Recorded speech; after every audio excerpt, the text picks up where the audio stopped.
What is going on, YouTube people? Neo Cards and Comics here.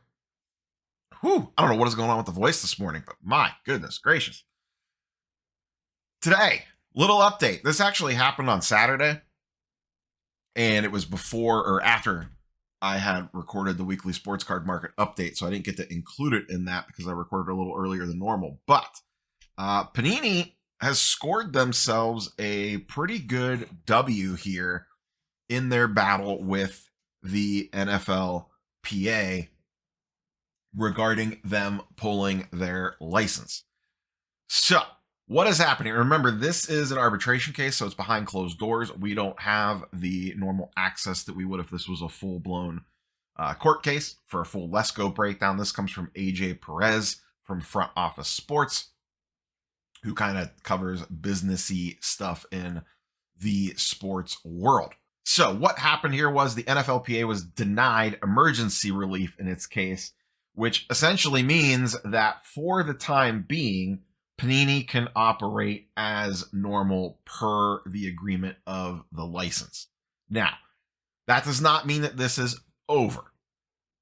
This just means that until the arbitration case is fully settled, Panini can business as usual for the time being. That could change once the case goes its full length and a ruling comes out, and maybe it goes the opposite direction on them. But the NFLPA was looking to block them immediately, similar to kind of what WWE was doing, the way that I understand it. And then once again, in this case, they were not granted that immediate relief. So long term or medium term, because I think it speculates here that the full case could run a couple months. In the short term, the medium term, Panini is going to be able to continue to release products. So I assume, once again, assuming here, that means we will get more to their release schedule. We've been kind of speculating for a while that they kind of had like a 90-day window, and that schedule kind of ended with Don Russ at the end of October with the complete set in early November, and then there was nothing else past that to this point. So now I assume as long as the case doesn't settle like super fast, we should probably see Prizm, Select, Optic, so on and so forth. I have to imagine Panini is trying to get that stuff out the door as fast as humanly possible in case this goes sideways. Now, I don't know, some of the things that we don't know, and this will probably come down in whatever ruling is made. Say the NFLPA ends up winning this case, does Panini still have 90 days after that ruling to sell off their existing inventory? You could see something like that happening. So still a lot of unknowns here, but the biggest takeaway is that it appears Panini will be able to continue to operate, at least in the short term, as normal. Now, like I've been kind of talking about on this, a lot of people were pumping up Mosaic, thinking it might be the last big release. That, as of right now, appears like it may not be the case, that we are going to get some of the other products out the door. Also, this hurts the chances of a major Topps Chrome product coming out anytime soon, at least once again in the short to, let's call it, medium term. I don't think Topps rushes to put something out because it looks like Panini's agreement is still in place. Once again, not an attorney, not an arbitration case, an analyzer, just kind of reading the tea leaves here as best as I possibly can from my basement behind my medium fancy microphone. So Panini gets a second win in about a week after it got its win against the WWE. And for the short term, collectors kind of get a little bit of a win here because we're going to continue to get NFL releases throughout the season, at least once again, short to medium term, versus this kind of unknown. Now, this could still change at any individual minute. It very easily, a month could go by and the arbitration case could get settled and they could come out and say Panini's done.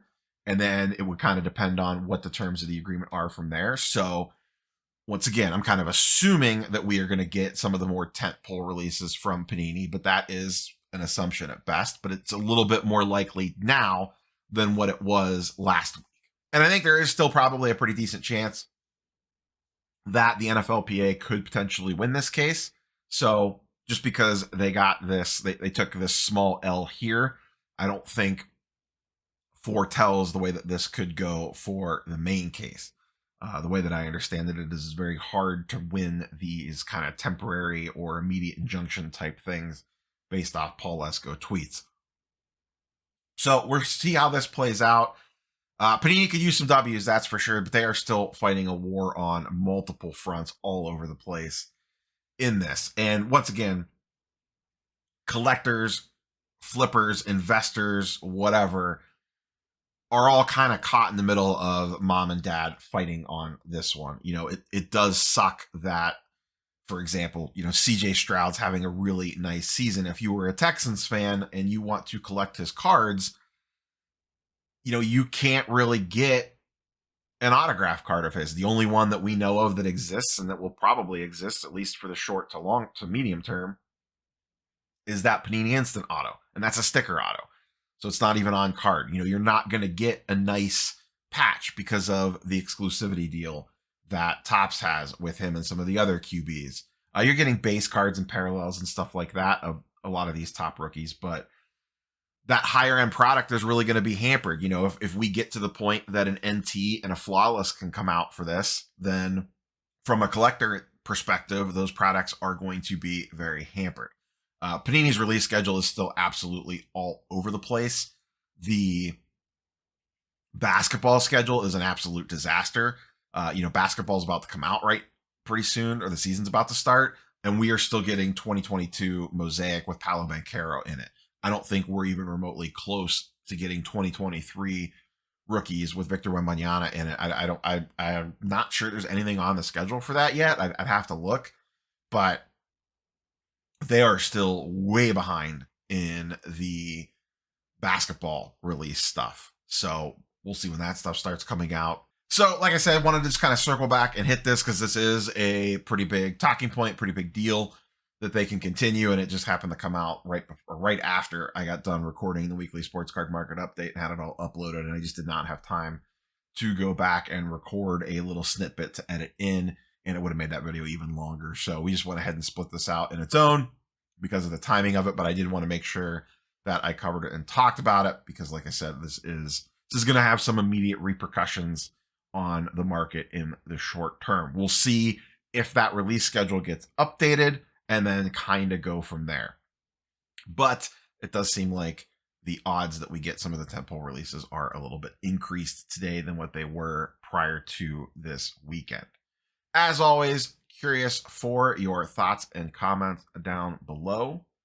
We will catch you boys and girls on the next one. Peace.